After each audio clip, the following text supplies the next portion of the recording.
Bismillahirrahmanirrahim. Bismillahirrahmanirrahim. Assalamualaikum warahmatullahi wabarakatuh. Suatu ketika saat pulang dari perang Khaybar, Nabi SAW mendapatkan hadiah tanah yang sangat luas, kebun korma di daerah Fadak. Lalu karena Nabi tinggal jauh di kota Madinah, maka Nabi tidak sanggup untuk mengurus kebun di Fadak itu. Maka Nabi SAW memberikan kesempatan kepada orang-orang yang ada di kawasan Fadak atau daerah Khaybar untuk mengelola lahan milik Nabi tersebut dengan perjanjian bagi hasil setengah-setengah.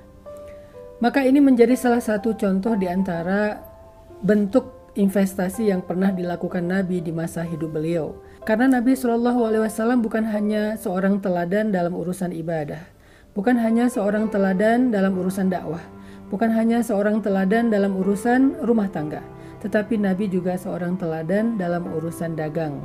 Beliau memiliki skill berbisnis yang luar biasa.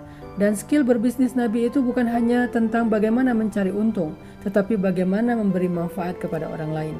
Bagaimana menjadikan usaha beliau itu mampu mempekerjakan banyak orang. Nah, dalam cerita Fadak ini kita belajar banyak hal dari Rasulullah SAW. Sebetulnya Rasulullah SAW bisa saja meminta seseorang untuk mengurus kebun beliau di daerah Fadak, lalu membayarnya secara rutin, sehingga keuntungan beliau lebih besar daripada meminta kepada penduduk di daerah Fadak itu mengurus kebun beliau. Tetapi Nabi memilih yang kedua. Nabi meminta dan menawarkan kepada orang-orang di Khaybar siapa yang mau mengurus kebun Nabi di Fadak dengan keuntungan bagi hasil. Sehingga orang-orang yang ada di Khaybar merasa mendapatkan manfaat dari keberadaan kebunnya Nabi SAW ini. Dan ini adalah bentuk investasi yang paling disukai Nabi. Investasi yang bukan hanya bermanfaat untuk diri kita, tetapi investasi yang bermanfaat untuk orang banyak. Salah satunya adalah dengan memiliki aset. Ini aset Nabi di daerah Fadak. Kemudian Nabi juga mengajarkan kepada kita investasi lewat hewan ternak misalnya. Karena Nabi sejak masih berusia belasan tahun sudah menjadi penggembala yang biasa mengurus ratusan bahkan ribuan ternak. Nabi SAW juga punya ternak sendiri dari hasil usaha beliau, dari hasil menabung beliau, sehingga Nabi memiliki ternak yang cukup banyak, apalagi setelah Nabi menikah dengan Khadijah radhiyallahu anha. Bahkan setelah Khadijah wafat pun Nabi masih memiliki banyak ternak. Nah, apa yang dilakukan Nabi dengan ternak-ternak itu? Nabi mengembangkan, Nabi membuat sebuah usaha peternakan yang luar biasa, sehingga Nabi bisa mendapatkan panen dari ternak beliau setiap waktu. Setiap bulan Nabi bisa panen dari ternaknya, baik itu dijual ataupun diambil dagingnya. Di antara cerita ketika Nabi panen dari daging ternak-ternak beliau adalah saat Nabi SAW mengirimkan daging hasil panen ternak beliau kepada keluarga besar ibu susu beliau, yaitu Halimah dari kabilah Sa'di atau Halimatus Sa'diyah.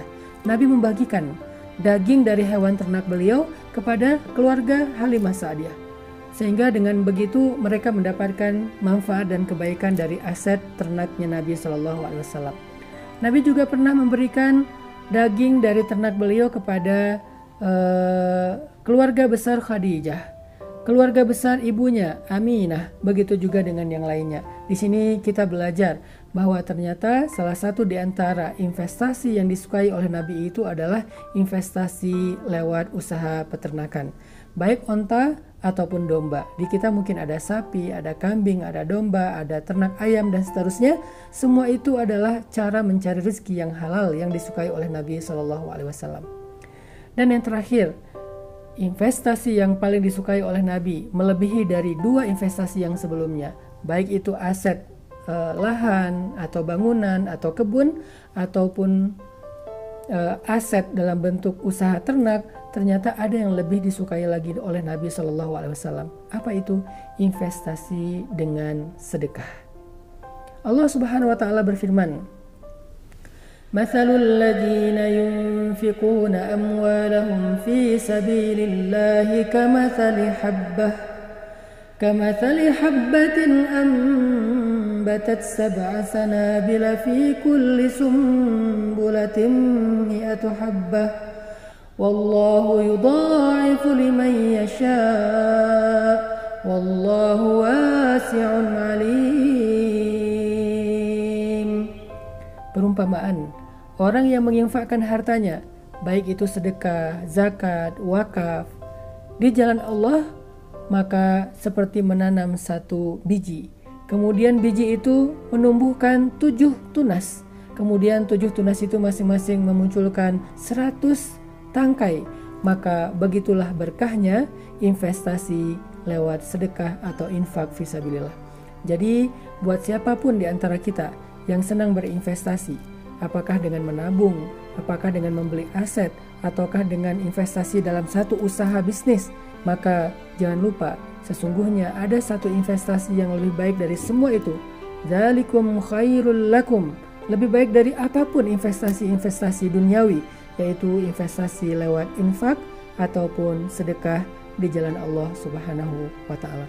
Sehingga keuntungannya pasti, kerugiannya mustahil, karena Allah Subhanahu wa ta'ala sebaik-baik yang memberikan balasan kepada hambanya. Barakallahu fikum.